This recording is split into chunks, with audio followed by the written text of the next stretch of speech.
how do you teach this to salespeople? How do you get salespeople to learn to do this?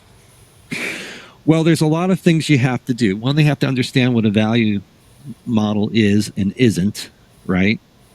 Then they need to, and usually I work with them to develop the value model. So making sure, and it's like, well, where do the value driver formulas come from? Well, a lot of them comes from the marketing department. They make these claims, I always start from there and say, okay, well, your marketing communications say that you cut costs in here and you improve efficiency like that. And so prove it. Like, tell me why you say those things. Give me the evidence for that. And, as you can expect, Mark, it's a little thin. There's a anecdote here, a thing here, a nice customer quote there. Okay, so we start with that. We say, let's just assume what we may not have the proof for it, but what is the actual hypothesis that we want to say? And then we start with that. So they have to understand what those value drivers are.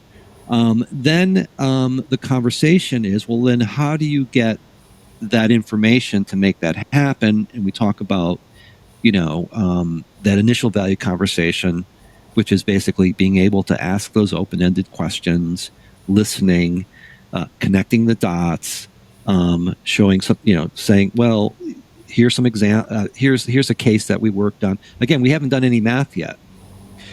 And then once they're starting to say, okay, do you want to see what that's worth? Okay, either in a future meeting or if they want to do it in that meeting, they'll say, well, this is kind of what this would look like. Can you help me refine this a little better? Maybe we can get some better information. Do you think this will work? This will work? Because a lot of times you don't need, like, I'll create a value model that will sometimes have like 6 or 7 value drivers. I'm working with a client now that has like a dozen of them. And I say, you can't show, you got to know which ones, there's like 2 or 3 that you need. That's it. But you don't know what those are until you have a conversation. So at least figure out what those are. Is it top of funnel? Is it, retention? Is it asset? Figure it out. I kind of like the idea of having a dozen value models or more. I don't really care. And asking the client what's important to them, and then knowing, oh, it's these 3 value models. Let me pull these out. And exactly. That's what I'm saying. You have that conversation. So in terms of training them, they have to know what the complete value model is without showing it to them, right? But they have to have that, and sometimes that's where the playbook comes in, where you have some scripts and say, if you really want to break it down and make it and scale it, the hand-holding sort of tools, then scaffolding tools, you can have these things. And then you could say, well, if I do some homework, I'll know that it's pretty likely that these are the 3 that I will test and have that. But again, it's open-ended conversations. But if they say this, I may bring another one out. And then if I think there's one that should apply, I'll ask a direct question. Do you think this will apply? So you're having a conversation, but it's like solving a mystery a little bit. It takes a little bit of time, and it definitely takes practice, and it can't sound like an interrogation. It's got to be a really friendly, God, you're so amazing, Mark.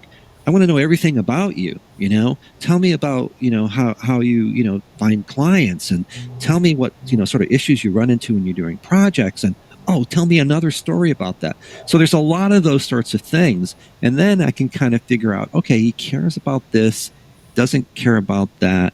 Okay, he has other stakeholders here that might care about this. So you kind of have to put this together. Now, the amount of time that you invest in it is, directly related to what ACV you're going after. Right. You can't do this for, like a $10,000 a year subscription. It's way too expensive. Your CAC is way too high, right? So you have to sort of, depending on how big your average customer is, you have to calibrate this up and down. If it's a large enterprise, then certainly you're going to go all out because those customers are just so valuable.